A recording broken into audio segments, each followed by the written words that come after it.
Howdy y'all, nan-alive here. I got another tip for your prusiks.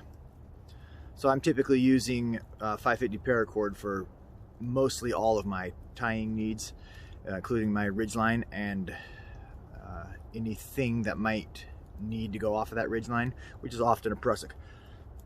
So a good idea for your prusik is to actually use your paracord, but strip the filaments out. So I have a piece of paracord, 550 cord, with the filaments removed. I've melted both ends so it doesn't fray, and this is the piece I'm going to use for prusik.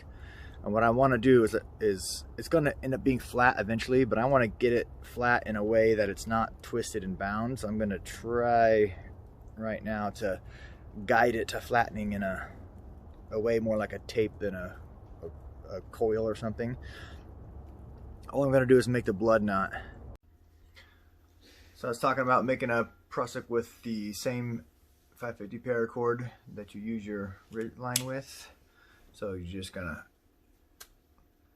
cut it, pull the filaments out,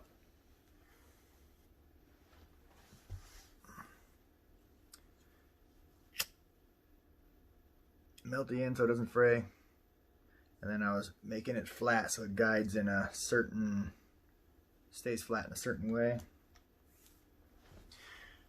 Tie one end to the other with a basic overhand granny knot.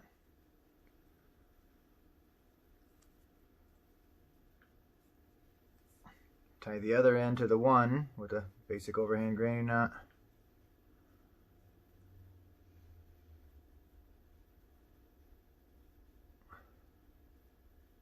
And it works like that. That's the space I was talking about. Well, that gap is what's important. That gap is what I'm going to stick my prusik through when I'm attaching it to my ridgeline. So it'll go something like this.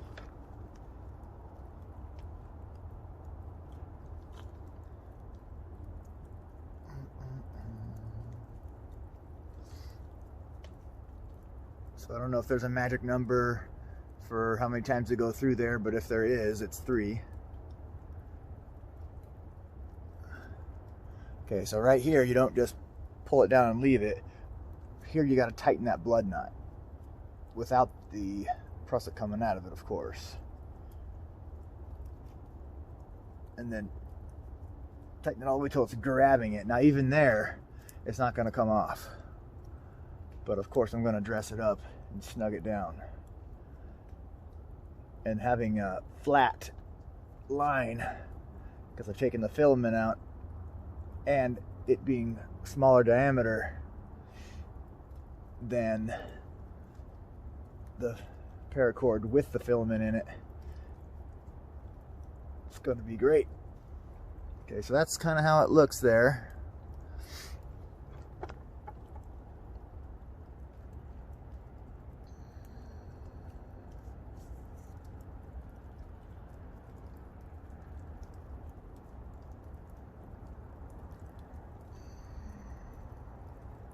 Of course, it works just like a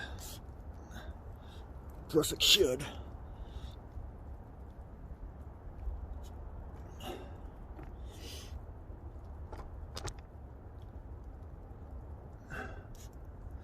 And then taking it off is more difficult because, like I said, it's not going to go anywhere. You got to wiggle that blood knot loose with some slack, and then you can take it back out and unravel it.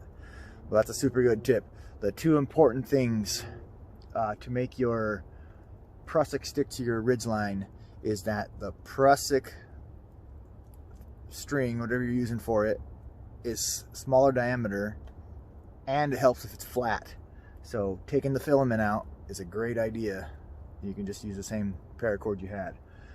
And then the method of making the prusik with the blood knot so that you can stick the prusik through the gap in the blood knot is an excellent tip. You should do that.